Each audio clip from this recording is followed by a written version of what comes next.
Hey everybody! Welcome back to Time Walk with me. Today we are going to take a look at my Tetsuko Umezawa Fugitive deck. This, as you can tell, will be a deck full of creatures with either power or toughness 1 or less, and shenanigans with attacking with them. So, we're going to start with the creatures. First of all, we've got Mischievous Catgeist. Whenever it deals combat damage to a player, draw a card, and it's got a disturb cost. You can play it from your graveyard transformed for its disturb cost. What does that do? What exactly? That makes it an enchantment. Enchanted creature has whenever this creature deals combat damage to a player, draw a card. Okay, that's cool. So, yeah, turns one of your creatures into a Catgeist, and it is a Catgeist. And we got Scroll Thief. Whenever he deals combat damage to a player, draw a card. And here we have Eternal of Harsh Truths. It is a 1/3. Its Afflict 2 doesn't matter because it won't be blocked. Whenever Eternal of Harsh Truths attacks and isn't blocked, draw a card. That's what will be happening a lot. 1/2. Whenever Library Larcenist attacks, draw a card. Sounds a little familiar. Salvage Drone, a 1/1 with Devoid, so it has no color, not that that matters in this deck. Ingest, whenever this creature deals combat damage to a player, that player exiles the top card of their library, so that's a fun ability. And when he dies, you may draw a card. If you do, discard a card. So it's here for its Ingest ability. It's not like a win condition or anything, just some little annoying thing. Here we have Nurok Commando, 2/1 Shroud. Whenever Nurok Commando deals combat damage to a player, you may draw a card. Why wouldn't I want to? But the may means you need to keep track of that trigger. And that's the trick with this deck, keeping track of the triggers. Here is Jeskai Elder, 1/2 Prowess. Whenever you cast a non-creature spell, this creature gets +1/+1 until end of turn. That is a bad thing in this deck. But whenever he deals combat damage to a player, you may draw a card. If you do, discard a card. Let's see. Yuan T. Malison is a 2/1 Snake Rogue. He can't be blocked as long as it's attacking alone, or even if it isn't, in this case. Whenever Yuan T. Malison, not Billy Madison, deals combat damage to a player, venture into the dungeon. It's not like a dungeon deck, but I like the dungeons.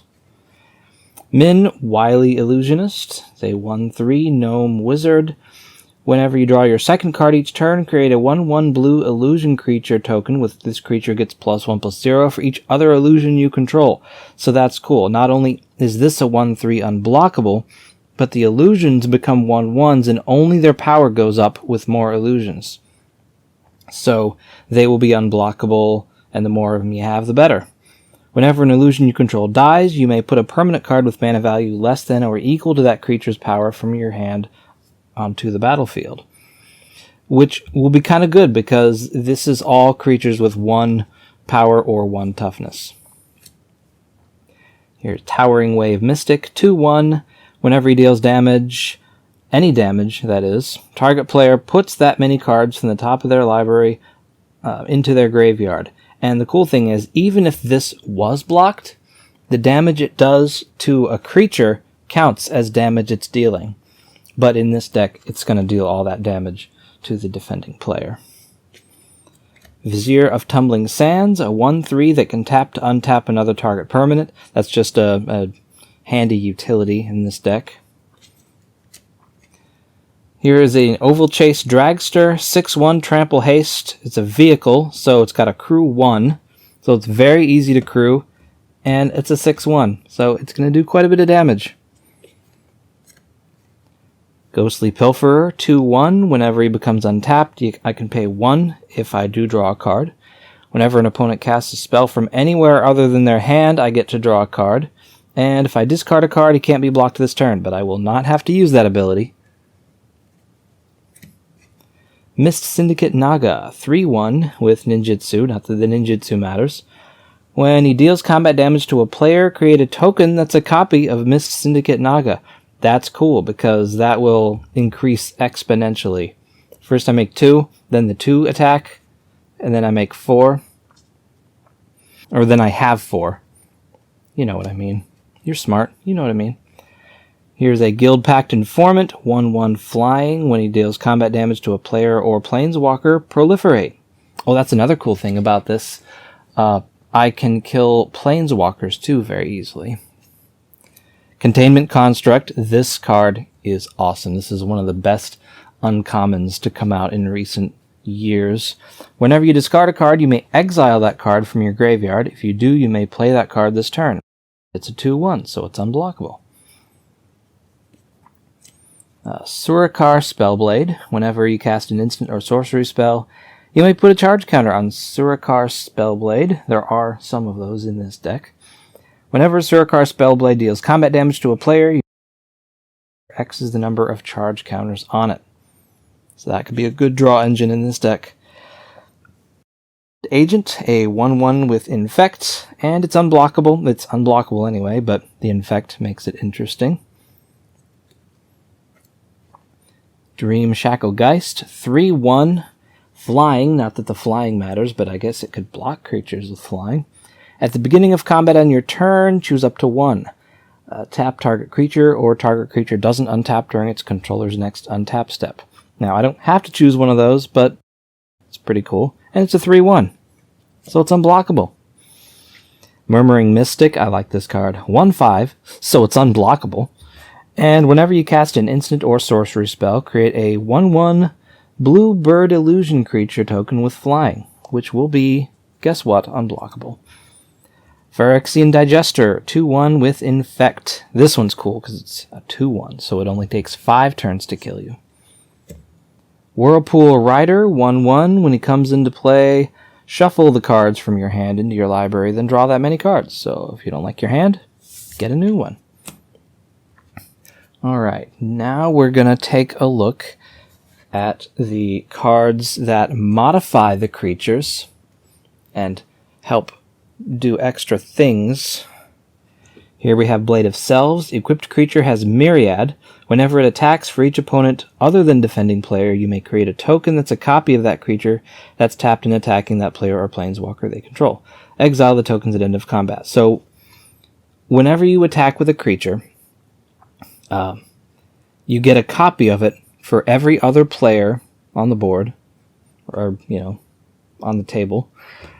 And then it's attacking that, so you won't get attack triggers, but you will get combat damage triggers. And that's important. And you'll get enters the battlefield triggers.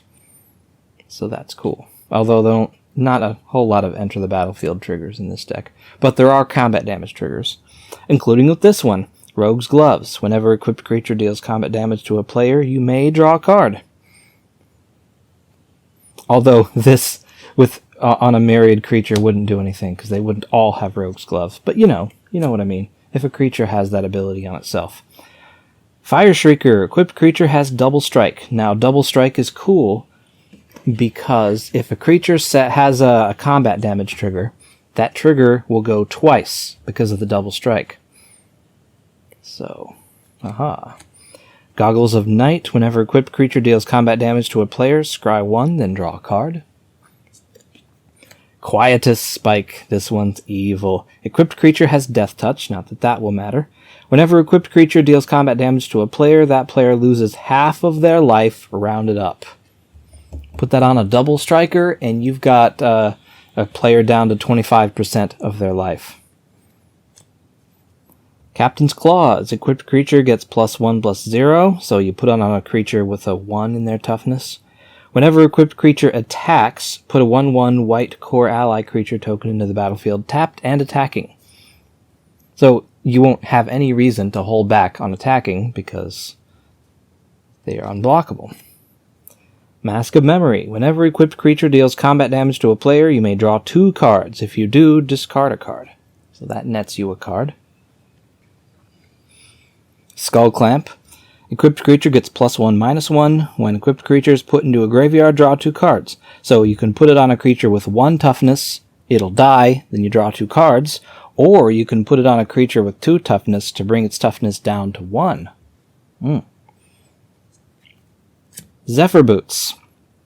Equipped creature has flying. That doesn't matter. Whenever equipped creature deals combat damage to a player, draw a card, then discard a card. There you go. Brass Knuckles. When you cast this spell, copy it. Equipped creature has double strike as long as 2 or more equipment are attached to it, and equip 1. So if you equip both Knuckles to a creature, that creature will have double strike. Fly. Enchant creature. Here we have enchantments. Enchanted creature has flying, doesn't matter, and whenever this creature deals combat damage to a player, venture into the dungeon. You put it on a double striker, and you're venturing into the dungeon twice. Stolen Identity. Create a token that's a copy of target artifact or creature, and then it has Cipher. So once you play this, you exile this spell onto another creature, and whenever that creature deals combat damage, I can copy this spell, or cast a copy of this spell. So it turns a creature into a very good attacker. And here we have Hands of Binding. Tap target creature an opponent controls. That creature doesn't untap during its controller's untap step. And it has Cipher. I think I've got a bunch of Cipher cards in here. Hidden Strings. You may tap or untap target permanent, then you may tap or untap another target permanent. Did I say creature the first time? I don't remember. Anyway, they're both any permanent you can tap or untap, even a land. And it's got Cipher. Draw a card, Cipher. 4 mana to draw a card isn't that great, but it gives you a creature that will keep you drawing cards. So that's the good thing. Voidwalk. Exile target creature, return it to the battlefield under its owner's control at the beginning of the next untap step. The next end step, I mean. And Cipher. Very cool. So Cipher, the Cipher spells will go off twice in a turn if you cast it, then encode it onto a creature, then attack it, or attack with it. So that's the cool thing about that. Okay, now we will look at... I've got some countering things in here for a bit of control. Saw it coming, counter target spell with Foretell. Wizard's Retort, counter target spell, and if I have a wizard, it costs 1 less. Sleep, okay, this is not a counter spell. Sleep, tap all creatures the target player controls. Those creatures don't untap during their player's next untap step. This doesn't stop your opponent from blocking, since your creatures are going to be unblockable anyway, but it does stop them from attacking you. And this deck is a little light on defense. The Reality Chip. You may look at the top card of your library anytime. As long as the Reality Chip is attached to a creature, you may play lands and cast spells from the top of your library. So you get a little extension of your hand, and it's an Equipment Jellyfish, legendary artifact creature. It's awesome. Here is a fake force field, so a bit of defense in this deck. 1 of any, and not tap it, because it's a poly artifact. So 1 of any, lose only 1 life to an unblocked creature. So 1 of any, and prevent all but 1 damage from a creature that was not blocked. I'm not sure exactly how they would word it in modern Magic wording, but you know, its effect is pretty clear. Solve the equation. Search your library for an instant or sorcery card, reveal it, put it into your hand, then shuffle. Useful card. Okay. Now we've got another category of cards. I don't remember what it was. Draw 2 cards. So these are the draw spells. It costs 2 less if you control a human and a non-human. And Tetsuko here is a human, and I'm pretty sure we have plenty of non-humans. Yeah, here's a cat spirit, merfolk rogue, zombie cleric, merfolk rogue. So, yeah. And draw 2 cards. So even if you pay 3 to draw 2 cards is a pretty good deal, but you're likely going to only spend 1 mana to draw 2 cards, and that makes it almost an Ancestral Recall. Here is Seagate Restoration. Draw cards equal to the number of cards in your hand plus 1. You have no maximum hand size for the rest of the game. That is great on a sorcery because it can't be stopped. Your opponent can't, take that away from you. And it's a good draw spell. It's a little expensive, but it can also be a land if you really need it, because on the other side, it's a land. Field Research, draw 2 cards for 3 mana. Pretty good deal. If the spell was kicked, draw 3 cards instead. Much less of a good deal, but if you're late in the game and you've got plenty of mana anyway, it doesn't hurt. Lore Seeker's Stone, I really like this card. Draw 3 cards. This ability costs 1 more to activate for each card in your hand. So if you've got nothing in your hand, the more cards you need, the easier it is to use. You got nothing in your hand, 3 mana, 3 cards. Good deal. If you got 1 card in your hand, 4 mana, 3 cards. Still a good deal. I would say drawing 3 cards is a good deal up to 6 or 7 mana. Okay, now we've got ramp.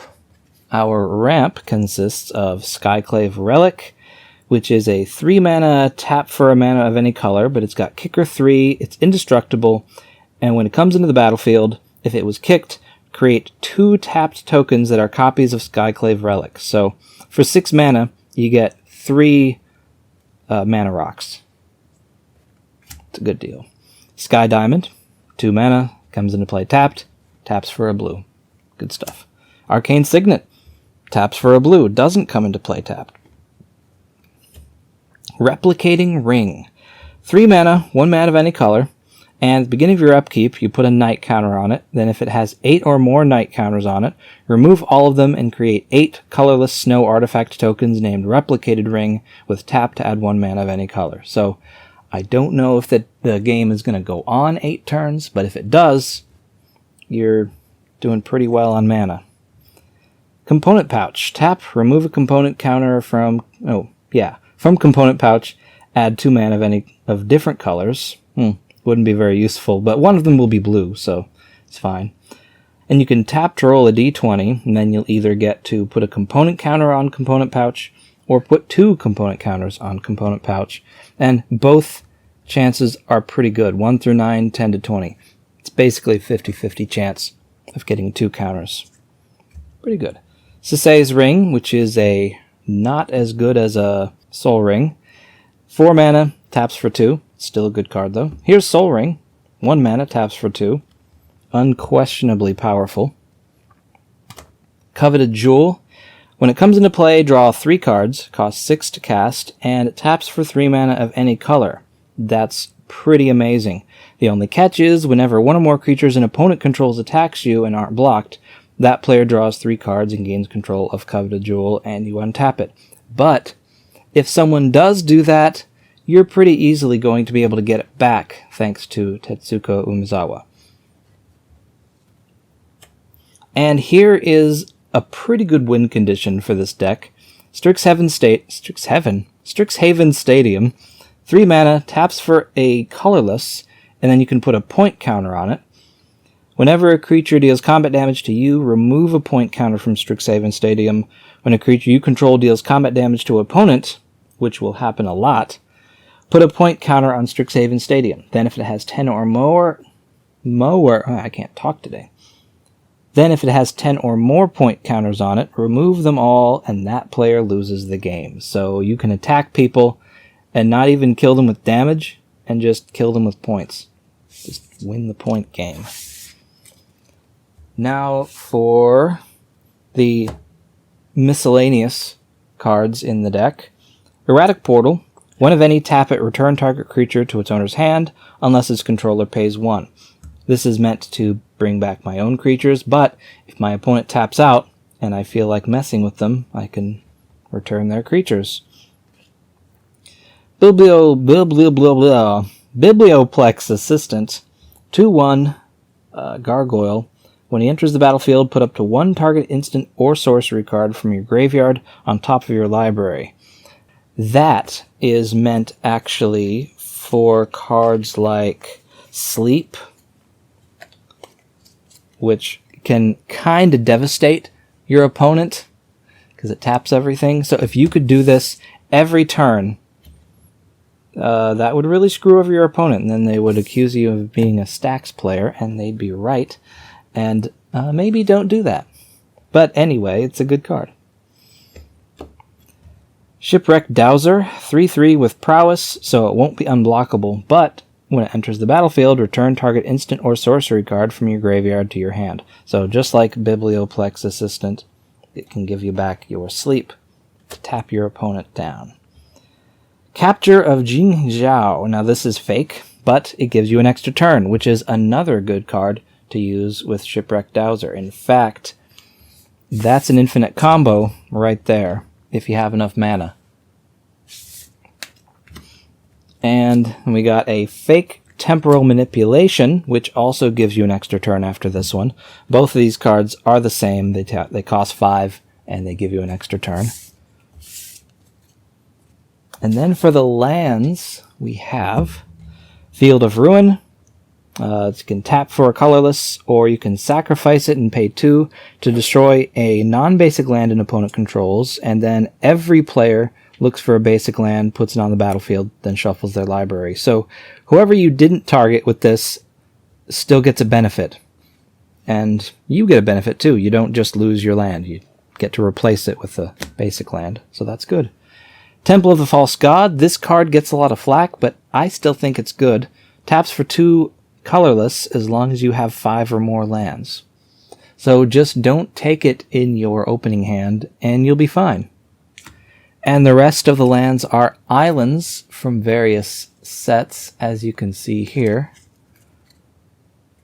So that's it. That is my Tetsuko Umezawa Fugitive deck. What do you think? I'll see you next time.